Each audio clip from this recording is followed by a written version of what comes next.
Welcome to this explainer. Today we're diving headfirst into the evolution of modern K-pop fandoms. They've really shifted from traditional fan clubs into these incredibly powerful political and economic forces.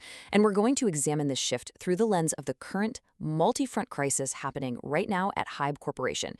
For the longest time, the music industry just viewed fans as passive consumers of entertainment, right? But today, we're exploring how a perfect storm of global geopolitical events, consumer activism, and corporate scandals is fundamentally shifting that dynamic and honestly testing the limits of one of South Korea's absolute biggest entertainment conglomerates. Okay, so here's our roadmap for today. First, we'll unpack the power of fandoms. Second, we're looking at the HYBE divestment campaigns. Third, we'll get into the plagiarism and internal leaks. And finally, we'll discuss the reality of a divided fandom community. All right, let's jump right into section 1, the power of fandoms, and specifically grassroots activism in K-pop. It is really time to challenge that outdated stereotype of fandoms being just a silly distraction for young fans. Because in reality, these groups have spent years quietly building massive, highly efficient digital infrastructures. When a Palestinian journalist requested a global strike against public life back in December, K-pop fans immediately stepped up. They initiated a strike against the 4 biggest companies in K-pop.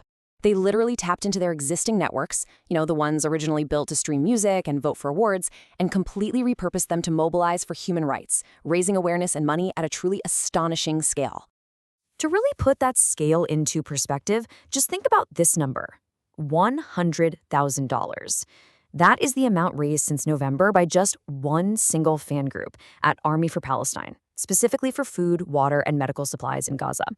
Through incredibly focused donation drives, they funded essentials like winter clothing, medicine, and even raised over $10,000 just to help the municipality of Gaza reinstate essential water services. And it's not just them. Other fan bases like those for 17 and HYBE have launched similar accounts, basically creating a massive, decentralized humanitarian effort right from their smartphones. Moving right along to section 2, the HYBE divestment campaigns. Here, we're looking at how fans are actively targeting corporate leadership and partnerships. As these fans became more politically active, they naturally turned their attention to the very corporations producing the music they love. So they're now uniting to demand corporate accountability. A major focus is calling for the removal of figures like Braun, who fans accuse of spreading misinformation and utilizing his influence to promote Zionist ideology. Following HYBE's acquisition of Braun's Ithaca Holdings, he actually became the sole CEO of HYBE America. Fans have responded forcefully with email campaigns, sending literal protest trucks to HYBE's Seoul headquarters, and organizing in-person protests at their American offices. They are demanding that HYBE completely sever ties with him and any entities they believe support the ongoing conflict in Gaza. Now, to make participation in this boycott accessible without totally polarizing people, fans created a 6-level priority list. It ranges from just raising awareness all the way up to a total blackout on HYBE's channels. One organizer pointed out that initially the boycott felt like this very rigid, all-in or all-out situation, which was actually pushing some potential supporters away. But by breaking it down into levels, from simply talking about Palestine to boycotting specific songs, up to completely ignoring the company's social media, fans could basically define their own boundaries and still meaningfully participate in the collective action. And this activism absolutely extends to brand deals too. Take the recent backlash and massive follower drop after NHYBE announced a candy collaboration with Cadbury. Cadbury's parent company, Mondelez, invests in Israeli startups. Typically, a K-pop group sees huge social media growth leading up to a new album release. But because Cadbury's parent company is a recommended boycott target, fans actively unfollowed NHYBE across platforms like Instagram and TikTok as a direct form of protest. It's a clear signal that brand partnerships are now under intense, critical ethical scrutiny by consumers. Okay, section 3, plagiarism and internal leaks and the resulting corporate fallout. Shifting from that external fan pressure to some serious internal controversy, HYBE was simultaneously hit with a wave of damaging internal leaks that seemed to validate fans' deepest concerns about the company's culture. For example, reports surfaced showing a striking similarity between the leaked 2021 NewJeans launch report and the 2024 ILLIT launch report. According to the news outlet Hankyoreh, these reports didn't just share an identical visual template originally designed by former Chief Brand Officer Min Hee-jin, but they relied on the exact same core marketing keywords in Korean, a sense of kinship and a sense of yearning. As you can imagine, this caused massive outrage among netizens who felt the company was shamelessly recycling the blueprint of one successful group just to build another. But wait, the controversy definitely doesn't stop at plagiarism. A second major leak, which was actually revealed by Representative Min Hee-jin during a National Assembly audit, exposed a weekly music industry report. And this contained shockingly harsh internal comments about the physical appearance of underage K-pop idols. These reports were compiled weekly and shared with high-ranking executives across HYBE and its sublabels. It essentially exposed a highly toxic internal culture where young teenagers were ruthlessly critiqued on their looks and their alleged plastic surgery. Now, HYBE COO did respond, defending the document as merely a monitoring tool that was just compiling public online sentiment. However, the culture minister strongly condemned the expressions as an excessive and inhumane perspective on minors. Lawmakers were quick to point out that this kind of conduct actively violates guidelines meant to safeguard the rights of children and adolescents in the entertainment industry.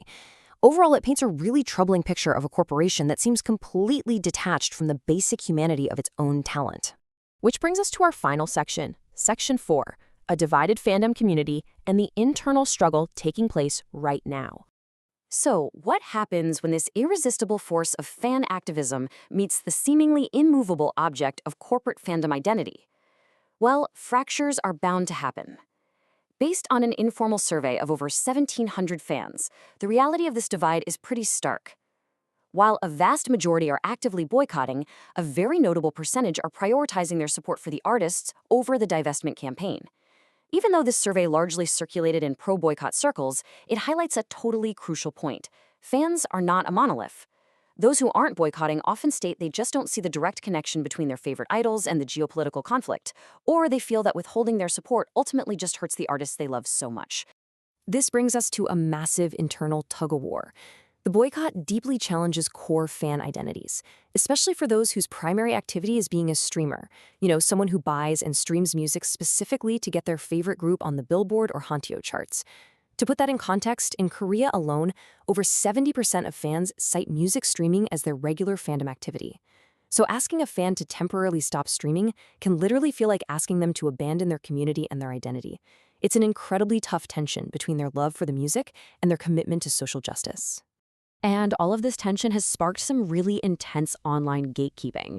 Both boycotters and anti-boycotters are weaponizing this concept of being a fake fan against each other, which honestly just hinders any productive conversations and creates hostile spaces. Academics studying this space note that when fans start policing who is in and who is out, the community ends up harming its own members.